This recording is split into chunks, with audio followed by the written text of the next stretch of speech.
Well, let's have a look now at the explosive indictment of former President Donald Trump. He faces multiple felony charges for mishandling classified documents. Trump has responded, speaking at an event in Georgia. Biden is trying to jail his leading political opponent, an opponent that's beating him by a lot in the polls, just like they do in Stalinist Russia or Communist China. No different. All right, let's bring in my Monday panel. Joining me here in Sydney is Daily Telegraph columnist Joe Hildebrand. Great to see you, Joe. Lovely to be here. And in Canberra, Headline Advisory Director Andrew Carswell. Great to see you, Carsy. Joe, look, it's amazing how Trump is facing extremely serious charges here. I mean, we've seen the photographs, apparent absolute proof that he had classified documents. He took them home. But in the toilet, no less. Who keeps classified documents in the bathroom? Right. Well, mine go down the incinerator. Maybe it's a little bit more respectful, but yeah.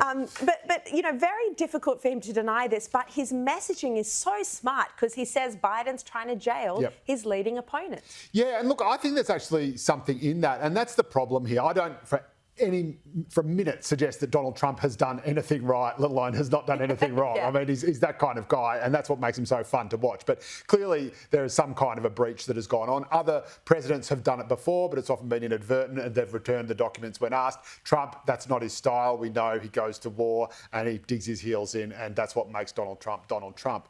But having said all that, I don't like this idea of lawfare as a way of waging political campaigns. And this is something we've seen the left of politics do in the US in response to Trump time and time and time again. And in many ways, that's why Joe Biden's in the White House, because they were so busy trying to get Donald Trump kicked out for being illegitimate, whether it was colluding with the Russians or getting the Supreme Court to overturn his migration bill or the investigation to Stormy Daniels and now this, that they never actually just produced a political candidate who could beat him. And that's why the Democrats are now trying to get Donald Trump to win the Republican nomination, which is a strange thing to do if you think he's a criminal. Why would you be encouraging that to happen? But by making him a martyr, they want him to get the nomination because, ironically, they know that he's the only guy that Joe Biden can beat. So the only bloke that the second worst presidential candidate can beat is the worst presidential candidate. Now, I mean, there's so many points to this, Andrew Carswell, but like on the one side, clearly this is the strongest case against Trump. There is,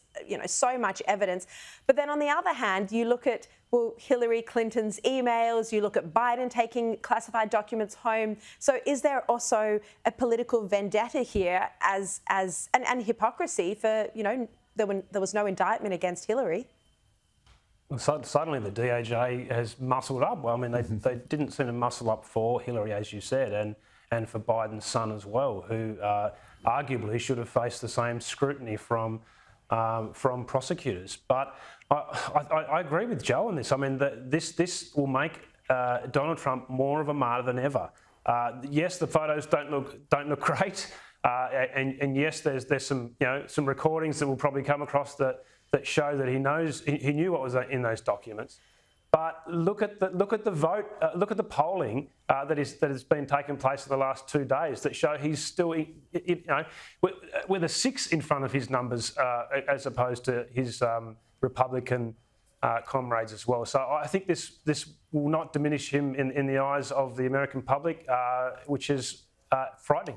Yeah.